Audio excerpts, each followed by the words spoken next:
Nah, pulmo itu pertama kalian harus tahu itu pulmonya kanan apa kiri gitu ya. Nah, jadi biar nggak salah identifikasi. Untuk kalau kelihatan kadavernya bagus sih, enak yang pulmo dextra itu ada 3 lobus kan, lobus superior, medius sama inferior ya. Kalau yang pulmo sinistra ya cuma 2 lobus ini aja, ini lobus superior, lobus inferior ya. Nah, untuk yang pulmo sinistra itu dipisahkan sama satu visura nih. Jadi kalau tanyaan lekuannya ini namanya apa? Visura obliqua ya, kan miring dia ya. Kalau yang pulmo dextra itu nanti ada ya ada 2 visura ya, visura obliquanya yang misalkan lobus superior sama inferior, sama visura horizontalis yang ini misalkan superior sama mediusnya ya. Nah, cuman ini sudah terpisah terlalu jauh ya, jadi kita nggak bisa lihat visuranya seperti ini ya. Kalau ini kan masih ada yang nempel tuh ya. Kalau ini sudah lepas. Oke, jadi pulmo itu bentuknya kan kayak kerucut gitu ya. Jadi bagian atasnya apex ya, kalau dengan apexnya gampang ya, apex pulmonis. Yang bagian bawahnya ini basis pulmonis ya, yang nempel ke diafragma. Oke, nah nanti untuk fitur luarnya yang sering ditanyain juga itu di pulmo sinistra, itu bagian ini nih, bagian apa ini namanya? Gelambir. Ya, gelambirnya yang di lobus superior apa namanya? Lingula pulmonis sinistri ya. Jadi lingulanya pulmo sinistra ya. Kamu jawab lingula pulmonis gitu juga bisa boleh ya. Ini pasti di kiri ya, nggak ada lingula di kanan ya. Lingula itu di ujungnya lobus superior pulmo sinistra ya. Nah, terus nanti kalau kamu buka pulmo itu, nah dia kan akan disuplai sama saluran udaranya ya. Jadi saluran udara itu kan dari trakea kan. Trakea nanti, oh ya trakea itu yang sering ditanya ini nih. Trakea itu ada 2 bagian ya. Yang bagian anterior ini yang pars cartilaginous ya, ini kata kartilagunya. Yang belakang ini pars membranacea. Ini yang nggak ada kartilagunya. Ini cuma otot polos nih ya. Nah kalau ditusuk di sini, kamu jawab pars membranosa trakea gitu boleh ya. Nah terus kartilagunya trakea itu juga nggak full kan ya, tapi kayak cincin yang tumpuk-tumpuk gitu kan. Jadi antara 2 tumpukan cincinnya itu ada penghubungnya kan.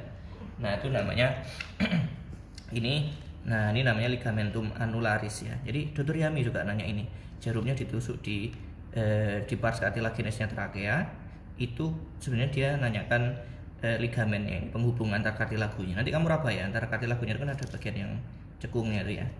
Ini. Nah, ini namanya ligamentum annularis. Annulus cincin bulat ya. Ligamentum annularis. Nah, itu trakea yang ditanyain gampang. Nah, terus kalau dari luar, ini kan kamu bisa lihat percabangan trakea kan ya. Ini namanya bifurcatio trakea, karena trakeanya abang 2 kanan kirinya.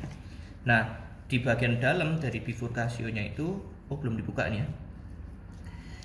Ini ada nggak? Oh ini belum dibuka juga ya. Nah, kalau nanti kamu ditanyain, ini biasanya dipotong ya. Ini pas membranusnya kita potong, terus nanti di ujungnya itu kan ada kartilago yang menonjol ke dalam lumennya itu ya. Ini tonjolan ini. Nanti kalau dilihat dari dalam itu namanya karina ya, karina trakea. Jadi kalau ditusuk dari dalam namanya karina. Oke, ada kan di situ? Nah, itu karinanya. Oke, saya. Nah, sekarang trakeanya setelah lewat bifurcatio kan dia nyabang 2 toh. Yang karena cabangnya trakea yang pertama ini kan ada 2. Itu namanya bronchus primarius ya. Jadi kalau yang ini ya bronchus primarius dextra, ini bronchus primarius sinistra gitu ya.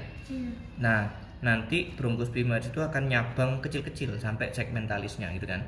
Tapi bronchus primarius ini nanti cabang berikutnya namanya bronchus secundarius atau bronchus lobaris ya. Jadi pembagiannya bronchus itu sama kayak pembagiannya paru kan, paru dibagi 2 kanan kiri gitu kan. Berarti yang nyuplai adalah bronchus primarius. Kalau yang paru masing-masing kan dibagi 3 lobus. Berarti nanti yang menyuplai lobus ini bronchus lobaris. Ya sesuai sama lobusnya. Kalau kanan ada 3 ya berarti bronchus lobarisnya 3 ada ya. Kalau yang di kiri lobusnya 2 ya bronchus lobarisnya cuma 2 gitu ya. Nah, nanti masing-masing lobus itu kan dibagi lagi jadi bagian yang kecil namanya segmen ya. Jadi mereka akan disuplai sama segmen-segmennya sendiri, bronchus segmentalisnya sendiri gitu ya. Nah, yang saya ditanyain itu bronchus segmentalisnya gitu ya. Jadi kalau kamu ikutin, ini kan bronchus ini trakea, ini bronchus primarius dextra kan. Nah, kita lihat yang kanan dulu ya. Bronchus primarius dextra itu nanti nggak langsung nyabang 3 segmentalis, tapi nyabang 2 dulu. Yang ke lobus superior nih ya, ini namanya bronchus lobaris superior itu ya. Nah, yang ke bawah ini namanya bronchus intermedius. Ini ya. Jadi kalau masih 2 gini namanya ini bronchus intermedius ya. Nah, bronchus intermedius itu nanti nyabang 2 lagi. Yang satu ke lobus medius. Nih, ini bronchus lobaris medius ya. Yang satu lagi nyabang ke bawah, namanya bronchus lobaris inferius gitu ya. Jadi nyabang 2 dulu. Jadi bronchus intermedius dulu ya. Nah, terus dari bronchus lobaris superior ini belum dibuka ya. Nah, kamu harus ingat masing-masing lobus itu segmennya ada berapa. Oh, ini belum diserap kebetulan ya. Nah,